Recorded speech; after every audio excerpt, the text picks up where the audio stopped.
They fighting God because they know they was wrong. You can't beat that man and then turn around and leave him marooned on an island with no money. He had to figure out a way to get off of Inagua.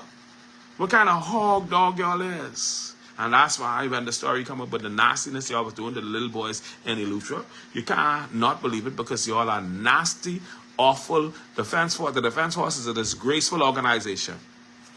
Filthy reputation. That's why that jackass locked up in the U.S. now for helping drug dealers, because the defense force is a disgraceful, horrible, filthy organization. And for y'all to do what y'all doing to this young man now, y'all think God can let y'all get away? Okay then, wait on that. I want you to know, y'all are setting yourself up for a judgment that you can't. Listen, be careful, because you're writing a check you're behind can't cash. Take that from me.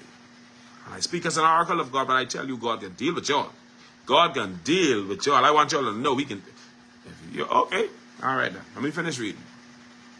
It says, RBDF officials confirmed on Wednesday that the case is ongoing. Captain Sean Adley, the Defense Force Legal Affairs staff officer, declined to give details, saying only that the matter is before the tribunal. In April, Commodore Raymond King confirmed that charges had been filed. Around the same time, Captain Glenn McPhee, commander of Coral Harbor Base, said officials were summoning those involved for a summary trial scheduled to start on April 28, though he cautioned it was unclear how long the proceedings would last. The case first drew public attention after Mr. Miller went public with claims he had been attacked by a senior officer and another officer after returning from a bar. He alleged he was punched, kicked, and placed in a headlock during separate encounters on HMBS Kamalami. He said he lost 2 teeth, including a gold implant, and was left with a black eye and bruises. He claimed he was then ordered to pack his belongings before the vessel left Inagua without him, forcing him to purchase his own ticket back to New Providence. At the time, Mr. Miller said he was somewhat satisfied with the Defense Force's initial handling of the matter, but questioned whether justice would ultimately be served. Son, you ain't get justice from man, but you will get justice from God, as long as you speak in the truth. Now, if you ain't speaking the truth, it can be a problem. If you ain't speaking the truth, it can be a problem. My advice to you, speak the truth and speak it ever. And let God do the rest. And that's just the way it is. Now, I need to talk to you about something else. I can talk to you all about this. This is important. And it's in relation to the FNM. And before I get on to the FNM, let me let y'all know.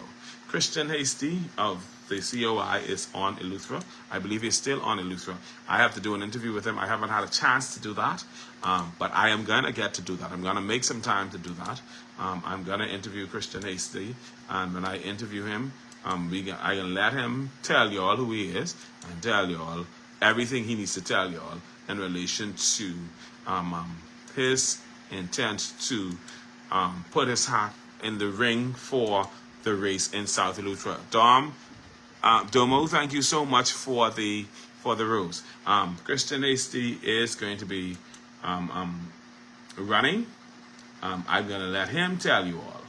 Let him tell you all his story, and let you decide what you want to decide with him. Just like how I let everybody. I need to interview Philippa Kelly.